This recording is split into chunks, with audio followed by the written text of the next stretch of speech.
नमस्कार दोस्तों, मैं डॉक्टर ललित कुमार गंगेले अपने इस चैनल के एक और वीडियो में आप सबका बहुत बहुत स्वागत करता हूं। जैसा कि आप लोग थंबनेल में देख पा रहे हैं, आज का जो वीडियो है इसका शीर्षक है exciting cause versus maintaining cause. मतलब हम एक बीमारी, किसी भी बीमारी के अंदर हम ये जानेंगे कि होम्योपैथी के अंदर डॉक्टर हैनीमैन ने कितना बहुत खूबसूरत कॉन्सेप्ट दिया है, और उस कॉन्सेप्ट का नाम है कि किसी भी बीमारी का एक्साइटिंग कॉज और दूसरी चीज है उसी बीमारी का मेंटेनिंग कॉज। ये जो कंसेप्ट है ये सिर्फ होम्योपैथी में है, और ये कंसेप्ट दिया गया था doctor Christian Friedrich Samuel Hahnemann. अब ये पहली बात तो ये जो वीडियो है ये सिर्फ डॉक्टर्स के लिए है कि अगर आप एज ए आम पेशेंट इसको देख रहे हैं तो मेरे को लगता है शायद आपके उतना काम का नहीं है, बशर्ते अगर आपका होम्योपैथी की फील्ड के अंदर हॉबी के रूप में इंटरेस्ट है, कि आप अगर होम्योपैथी को as a hobbyist doctor practice कर रहे हैं और आप इंटरेस्ट रखते हैं होम्योपैथी के बारे में जानने में और ज्ञान बढ़ाने में, तो आप इसको देख सकते हैं। Otherwise it is wholly and सोली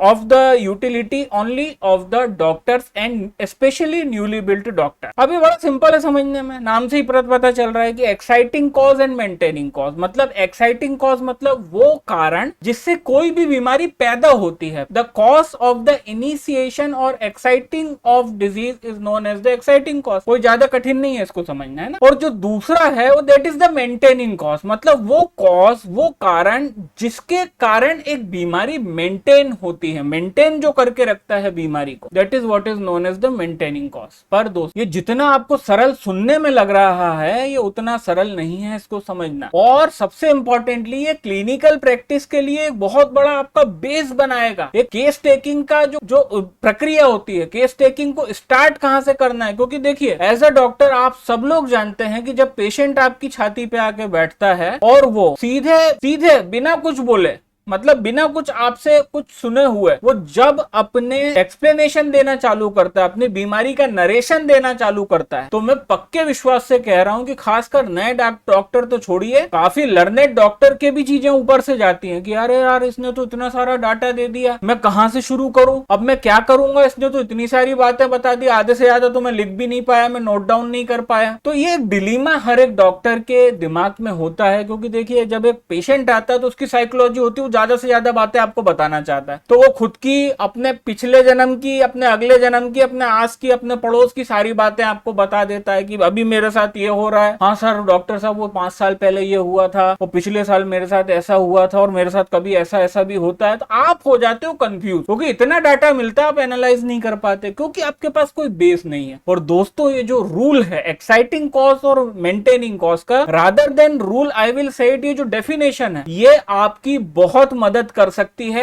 आपके केस टेकिंग की प्रक्रिया को सिंपल रखने में, और सबसे इंपॉर्टेंटली केस टेकिंग की प्रक्रिया को स्टार्ट करने में। क्योंकि मेरे पास जो जूनियर डॉक्टर्स आते हैं थेरेप्यूटिक्स सीखने के लिए, कई बार आते हैं, वो बोलते हैं सर हमको समझ में नहीं आता हम कहां से काम चालू करें, क्योंकि उसने तो इतनी बौछारें कर देता आके है कि वो हम तो डाटा गैदर ही नहीं कर पाते। कई बार तो इतना तेजी से बोलता हम नोट डाउन भी नहीं कर पाते, अगर नोट डाउन कर लेते हैं हम एनालाइज नहीं कर पाते। तो अब जैसा कि आप लोग जानते हैं कि बीमारी 2 प्रकार की होती है, एक होती है एक्यूट डिजीज, एक होती है क्रॉनिक डिजीज। तो ये जो कॉज है, हर एक डिजीज के कॉज की बात कर रहे हैं। मतलब कहने का कि जो एक्यूट डिजीज होगी उसका भी एक एक्साइटिंग कॉज होगा और मेंटेनिंग कॉज होगा। इन द सेम मैनर जो क्रॉनिक डिजीज होगी उसका भी एक एक्साइटिंग कॉज होगा और मेंटेनिंग कॉज होगा। अब इसका क्लिनिकल इंपॉर्टेंस क्या है, नहीं समझ में आ रहा ना, मैं बता, ठीक है। अब सबसे पहले आप एक चीज समझो कि हमको दोनों प्रकार की डिजीज, एक्यूट और क्रॉनिक के अंदर सेपरेटली उनके एक्साइटिंग और मेंटेनिंग कॉज को समझने के पहले हमको इन दोनों बीमारी की ब्रीफ में परिभाषा समझनी पड़ेगी। कि एक्यूट डिजीज वो होती है कि सबसे पहला पॉइंट कि क्या क्वालिफिकेशन है एक एक्यूट डिजीज का। सबसे पहले वो शॉर्ट ड्यूरेशन की, शॉर्ट ड्यूरेशन मतलब 2 से लेके 5-6 दिन, 7 दिन, दैट्स इट। इससे लंबी अगर बीमारी है तो वो एक्यूट डिजीज नहीं कहलाएगी, पहली बात।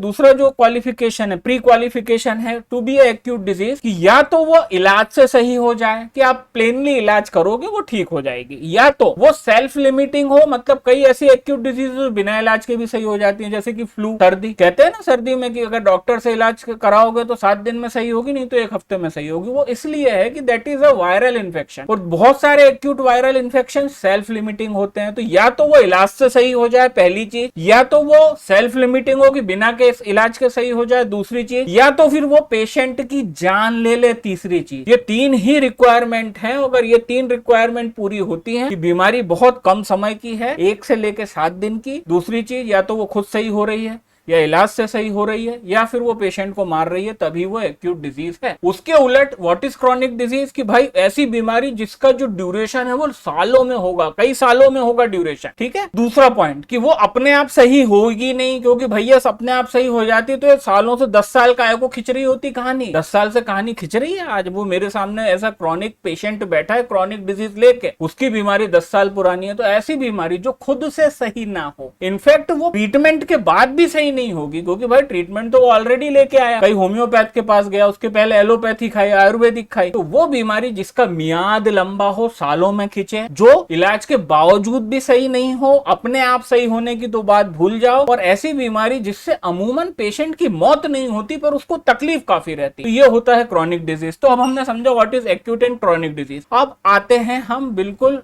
मुद्दे की बात पे कि हमको एक्साइटिंग कॉज और मेंटेनिंग कॉज के बारे में जान के हमको कैसे केस टेकिंग को इनिशिएट करने में मदद मिलती है, और किस तरह से हमारी केस टेकिंग का बेस ये 2 चीजें बनाती है। क्योंकि देखिए homeopathy is a medical science, science काम करती है लॉ पे। अब आप लोग जनरली पेशेंट के आने के बाद और पेशेंट की बात करने के बाद आप लोग कंफ्यूजन में इसलिए पड़ जाते हो क्योंकि आप लोग उन लॉस को अपने दिमाग में रखते ही नहीं हो, और जब आपके दिमाग में लॉ ही नहीं है, उस लॉ का आपको मतलब कंसीडर ही आप लॉ को नहीं करोगे तो आप कैसे ट्रीटमेंट कर सकते हो। तो वही लॉ का एब्सेंस ऑफ द लॉ में आप हो जाते हो एनालिसिस और पैरालिसिस का शिकार, कि उसने इतना डाटा दिया कि आप एनालाइज करने बैठे, अल्टीमेटली आप पैरालाइज हुए, और अब आपका दिमाग ने आपका साथ छोड़ दिया, आपने हर कुछ दवा दे दी, ऐसी चीजों को कंसीडर करके दवा दी जिनको कंसीडर करना ही नहीं था, और जो चीज कंसीडर करने की थी आपने उसको कंसीडर नहीं करा। फलस्वरूप आपकी दवा जो दी हुई है वो काम नहीं करती पेशेंट पे, क्योंकि आप लॉ को कंसीडर नहीं करते। अब हम आते हैं कि इंडिविजुअल केस में what is exciting cause and maintaining cause in the both case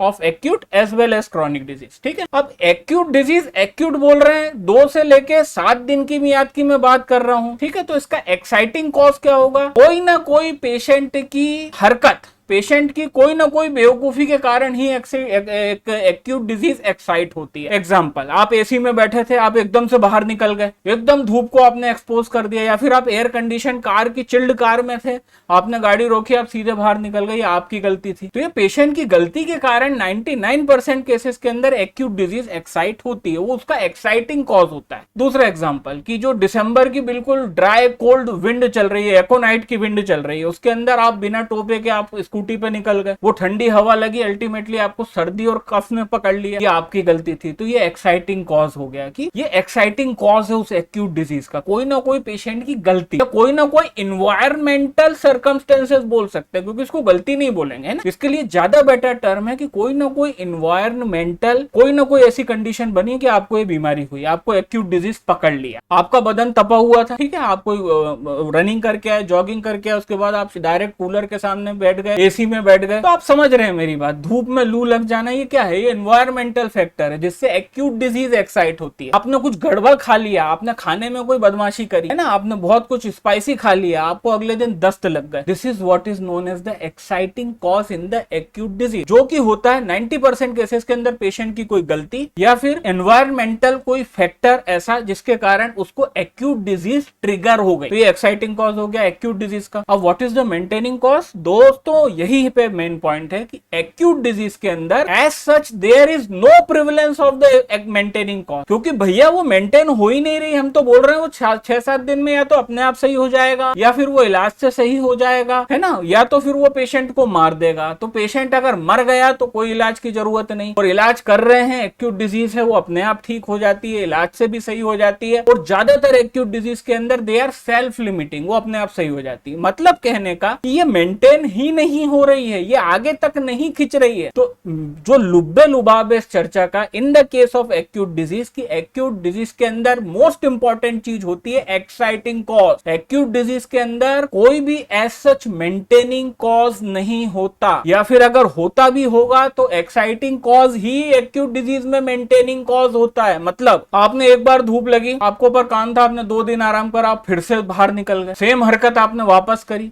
तो आपकी वो बीमारी जो अगर आप घर में रहते तो 2 दिन में सही होती, वो 7 दिन ले लेगी। तो यहाँ पे आप देख रहे हो कि यहाँ पे मेंटेनिंग कॉज ही जो है, जो मेंटेनिंग कॉज है वो एक्साइटिंग कॉज ही मेंटेन करता है। और अगर दूसरे शब्दों में कहें तो एक्यूट डिजीज में सबसे इंपॉर्टेंट होता है सिर्फ एक्साइटिंग कॉज। एक्यूट डिजीज के अंदर there is no role and importance of maintaining cause. ठीक है, अब आते हैं हम इसके काउंटर पार्ट में, हम क्रॉनिक डिजीज की बात करेंगे कि क्रॉनिक डिजीज के अंदर हमारा क्या होता है इंपॉर्टेंस, क्या उसके अंदर एक्साइटिंग कॉज इंपॉर्टेंट है या मेंटेनिंग कॉज। तो सबसे पहली चीज, क्रॉनिक डिजीज बैठी है तुम लोगों के सामने, ऐसा पेशेंट बैठा है जो 15 साल से बीमारी लेके बैठा है, या तो उसके साथ स्किन का कोई डिजीज है, एक्जिमा है, सोरियासिस है, या तो उसको ज्वाइंट की कोई कंप्लेंट है, या फिर वो कोई भी प्रकार के न्यूरोलॉजिकल एलिमेंट से ग्रस्त है। तो वो जो चीज लेके बैठा है दैट इज क्रॉनिक, उसको वो 15 साल पहले हुई थी। तो सबसे इंपॉर्टेंट, क्रॉनिक डिजीज के अंदर हमको एक्साइटिंग कॉज पता ही नहीं होता, तो यहाँ पे भूल जाइए, यहाँ पे इसका कोई इंपॉर्टेंस नहीं है, क्योंकि दोस्तों इतना टाइम बीत चुका है पेशेंट को सफर करते हुए कि ही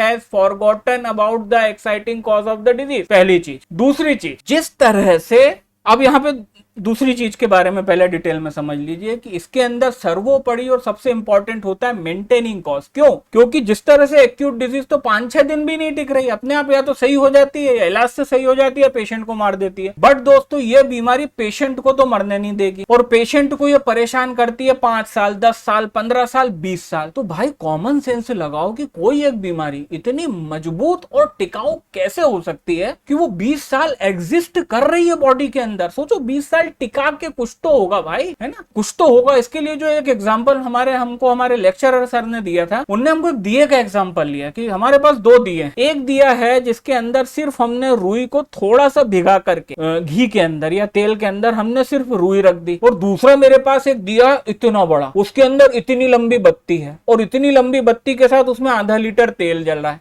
डला हुआ है। तो this is the basic difference between the chronic and acute disease, कि वो जो छोटी सी बत्ती वाला जो दिया है वो है हमारा एक्यूट डिजीज, क्योंकि उसके अंदर बत्ती में तेल ही नहीं है, तो वो हमने बत्ती जलाई और हार्डली 5 मिनट में वो बर्न आउट हो जाती है। बट ऑन द कॉन्ट्रेरी, ये जो हमारा दिया है जिसमें आधा लीटर तेल है, जिसमें 6 इंच की बत्ती है इतनी बड़ी, ये दिया हमारा एटलीस्ट 48 घंटे से लेके शायद 3 दिन तक जलेगा। इसके अंदर ना मेरे को तेल डालना है, ना मेरे को बत्ती, बस मेरे को कुछ नहीं करना है, बस इसको जला के छोड़ देना है। तो भाई ये जो क्रॉनिक डिजीज नाम का दिया है, इसमें तेल कहां से आ रहा है, वो तेल कौन सा है भाई जिससे ये जलता जा रहा है, बुझने का नाम नहीं ले रहा है, ये बीमारी 15-20 साल एग्जिस्ट कर रही है। तो मैं उम्मीद करता हूं कि आप अब मेरा पॉइंट समझ गए हैं कि जिस तरह से एक्यूट डिजीज में सब कुछ होता है एक्साइटिंग कॉज, मेंटेनिंग कॉज का उतना इंपॉर्टेंस नहीं है, होता होगा कोई, मतलब कोई इन्वायरमेंटल फैक्टर ही होता होगा। बट दोस्तों क्रॉनिक डिजीज के अंदर जिस तरह से एक्साइटिंग कॉज का इंपॉर्टेंस उतना नहीं है, क्योंकि हमें पता ही नहीं है, पेशेंट भूल चुका है। बट हमारे सामने है मेंटेनिंग कॉज, वहां पे जो सबसे ज्यादा इंपॉर्टेंट फैक्टर है that is only the maintaining cause. और जिस तरह से मैंने एक्यूट में बोला कि एक्साइटिंग ही मेंटेनिंग कॉज है, उसी तरह से क्रॉनिक डिजीज के अंदर भी एक्साइटिंग कॉज ही उसका मेंटेनिंग कॉज है, और वो है फंडामेंटल कॉज, जिसको सर हनीमैन सर ने बोला है फंडामेंटल कॉज या फिर माइजम। जी हाँ दोस्तों, पेशेंट का जो माइजम है, वो जो पेशेंट का माइजम है, आइदर सोरा, सिफिलिस, साइकोसिस, और उसी माइजम के अनुरूप उसको एक क्रॉनिक डिजीज पकड़ेगी।